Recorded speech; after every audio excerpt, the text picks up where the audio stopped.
Well, hello there.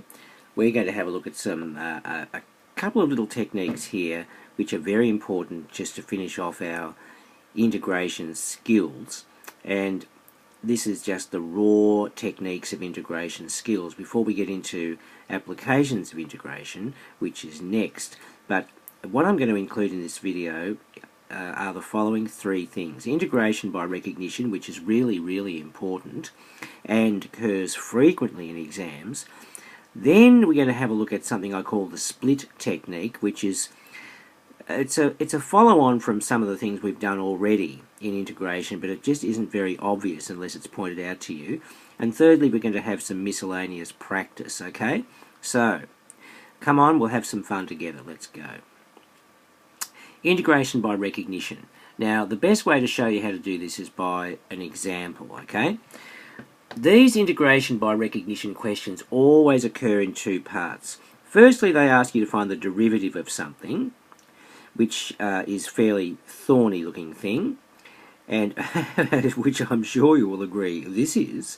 And then they ask you to always hence, evaluate the integral of something, which was part of the result of doing this differentiation here.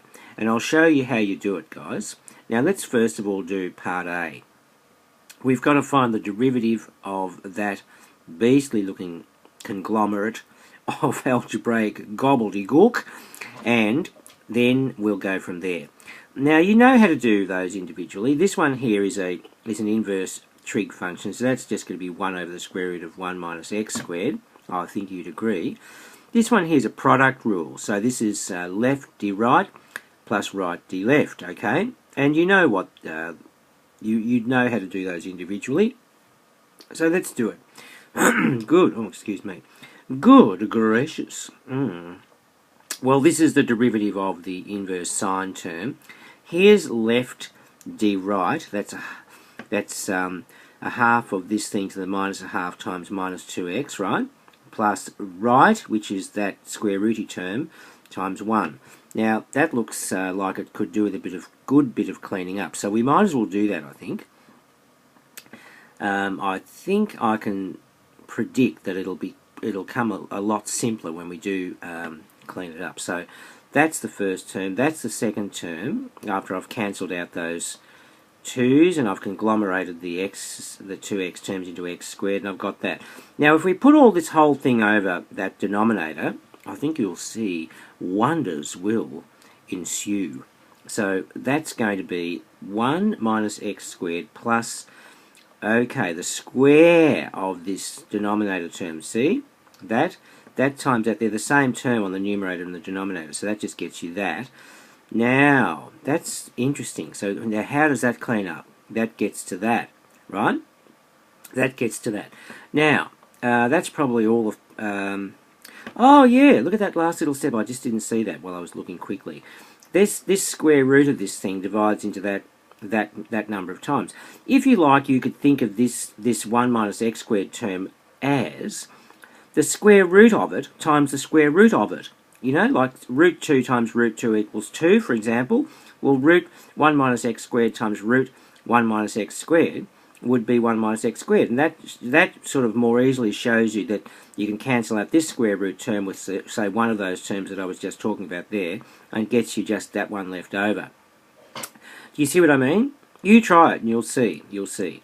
Okay, that's the result. It's a pretty amazingly simple result of this all this stuff, isn't it? Yeah, so that's that now. But now comes the interesting bit. Now, you see, what they're asking you to do in part B is you see, look, hence evaluate this thing, which we would not be able to do just from scratch by itself because we haven't been taught how to do something like that in our little basket of integration techniques that we've been dealing with day by day for the last few sessions. So, now, this is the deal, guys. Look, you see this here. This is basically the same as that, except there's a 2 in this term here, but there isn't a 2 in that term there. So, let me show you what you do. Here's B. So, we're saying that dy dx, see, dy dx is equal to this, and we want just this without the 2. So what we can do is we can divide both sides by 2 and we can get this, right? Yes. Now, what you then do is, in this integration by recognition technique, you isolate the term that you want to find the antiderivative of, which we have done, got it all ready to go. Then you anti-differentiate both sides with respect to x. This is what we're going to do, okay? Now watch. So therefore we've got half of the antiderivative of the left-hand side equals this, the antiderivative of this thing here. Yes? Okie dokie. Now, that's what we want, guys. That's what we're asked to get. So now we've just got to evaluate this, and we've got it. You see, this left-hand side thing. Now, do you happen to know, think about this, what is the antiderivative of dy dx? Well, yes, with respect to x, it's just y. So this whole left-hand term just comes out to be half of y. Half of y, because we're anti-differentiating dy dx. So therefore, that's half of y going from the terminals that they gave us, from 0 to a half, and that's the answer to our question. Yes? Now, you might be thinking, yes, but hang on, what am I supposed to do with that? No, look. Y was this, right? It's that. So we're just going to substitute for that. Yes? Now, so we're saying that the thing that we want, I've just switched sides, so this is now on the left-hand side, the right-hand side is now on the left-hand side. So this thing, which is really what we want, is just a half of y, and y is this thing, evaluated between 0 and a half, okay? So let's just do that, and then we've got our answer. So it's a half of inverse sine of a half plus a half times 1 minus a half all squared, which gets you 1 minus a quarter, which is 3/4, minus the whole thing evaluated where x is 0, and that whole thing just comes out to be 0 anyway, because the inverse sine of 0 is 0, and that's 0. So it looks like this term's the only goer, okay?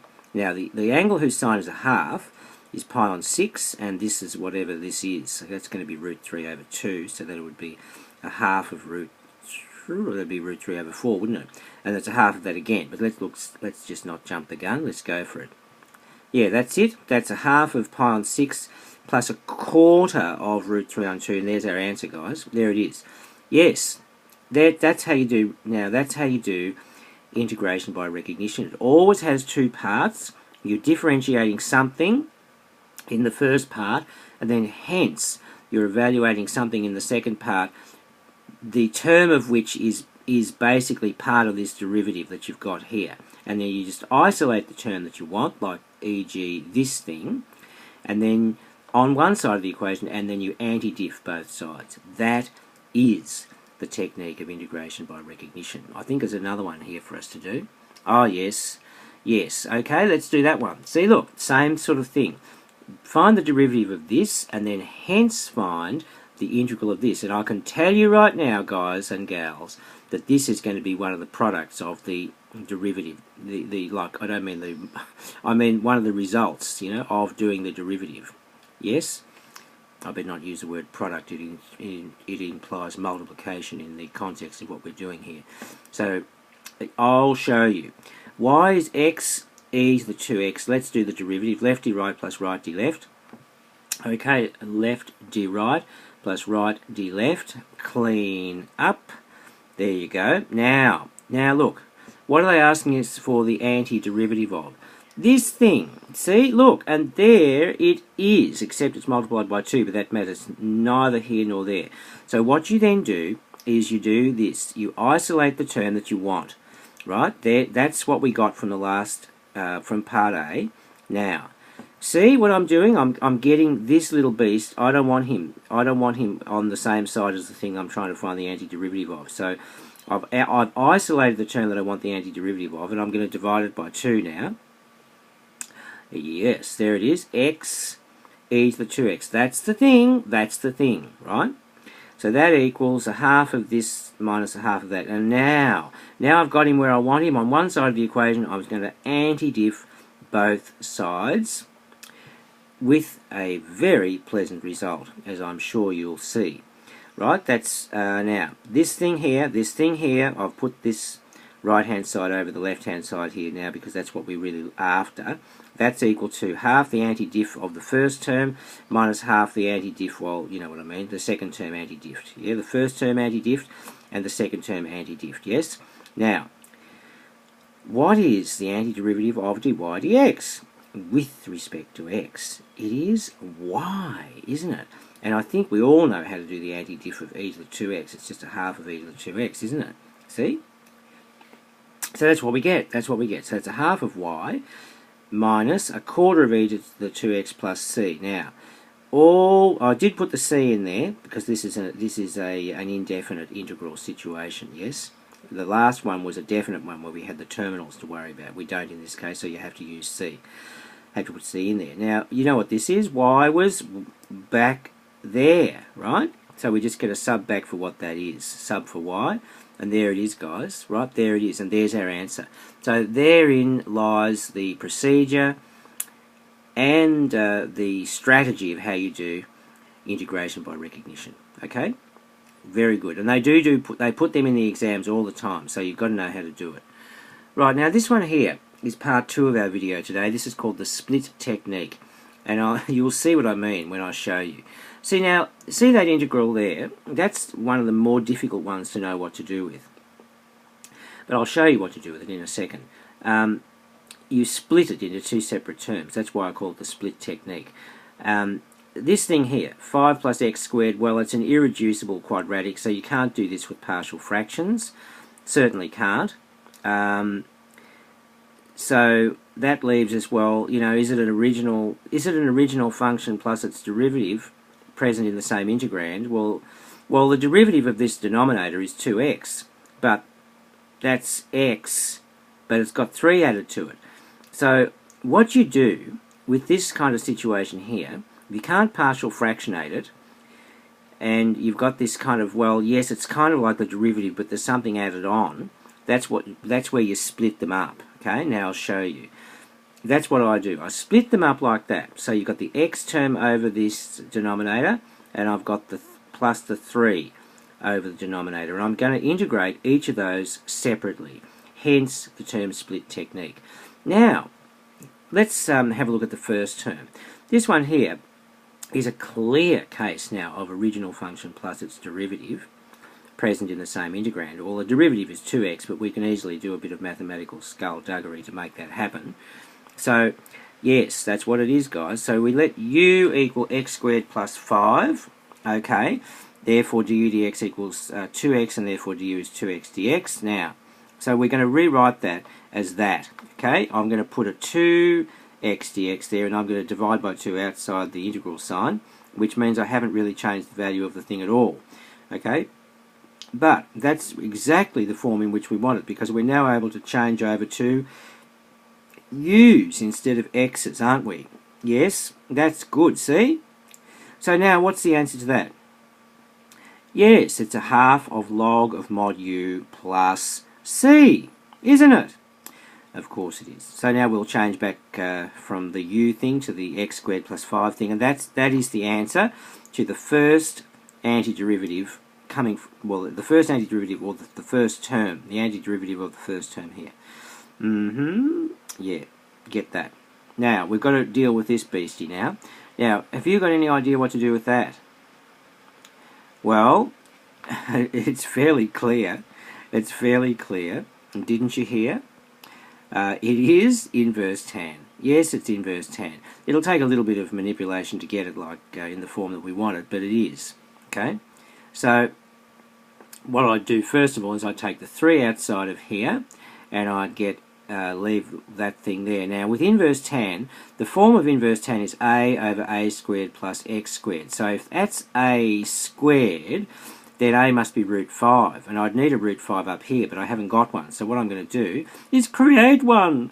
There it is, and divide by root 5 out here, so I haven't changed the value of the thing, and I'm ready to go, guys. Ready to go. So there it is. And it's looking beautiful. Yes, isn't it? So I've done it. You see, I've split this integral into 2 bits, and I've done each of them in turn, and each of them worked out to have a very happy ending. So there is my answer. Okay, so you want to be aware of the split technique because it's a favourite of the examiners because they know it's a little bit ugly, a little bit confusing, yeah, a little bit bedazzling. So just tuck that one away and be ready for them. When they try to ambush you, you will ambush them back again. Okay, the split technique. Highly commended to you. Now let's just finish off with some miscellaneous practice, okay? Alright, what have I got for you? Oh, these look like a modelly lot. A modelly lot, to be sure. But not for us, guys. We know what to do. Just a little bit of thought and a little bit of confidence and a little bit of practice. And you will win. You will win the day. Now, okay, so what do we got here? Well, it doesn't look like anything we've ever really seen before. That's why I threw it in. But look. It sort of, in a weird kind of way, does look a bit like inverse tan, doesn't it? Doesn't it? Yes. Well, what about if we just, you know, bite the bullet and call u x plus 1? What about that? Let's see what happens. And I'll show you how good it turns out. We know what to do there. We know all those steps, don't we? Yes. Now, what have we got? Oh, goodness. Look. It's exactly what we want. Except we need a 2 up there, don't we? Because it's a squared is 4. A must be 2. And there it goes. Look, I've done it for you. I've done it for you. So it's basically a half of inverse tan of u over 2. Now, what was u again? Oh, yes, x plus 1. There you go. Look at that. How easy was it? It was very easy, okay? So, just sock that one away again. That kind of thing is very helpful. Now, what about this b? Oh, yeah, we don't need the c. Oh, why don't we need the c? Oh, because, look, they asked you for an antiderivative, which means you don't have to put the c in, okay? If you do put the c in, they won't mark you wrong either, but you don't have to put it in, okay? But if they ask you for that antiderivative and you don't put a c in, you're a goner, guys, so make sure you do put it in if they ask you for the antiderivative, because you have to cover all possible situations, and c is part of that, covering all sorts of situations of constants which might be in the original function, which gave rise to the antiderivative, which gave rise to the derivative, which we anti-derived. Yes. Yes, looks very much like inverse sine to me, I'd say, wouldn't you? Inverse sine.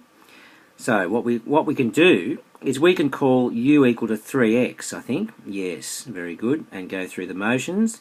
And what have I done there? Oh, yes, of course. Because I wanted du to be 3 dx, so I've created a 3 dx up there and divided by 3 outside. Everything's looking terrific now, isn't it? Because that's du, and that's the square root of 1 minus u squared, which is exactly what we want for inverse sine. Okay, so that's going to be 1/3 of the inverse sine of u over 1, right?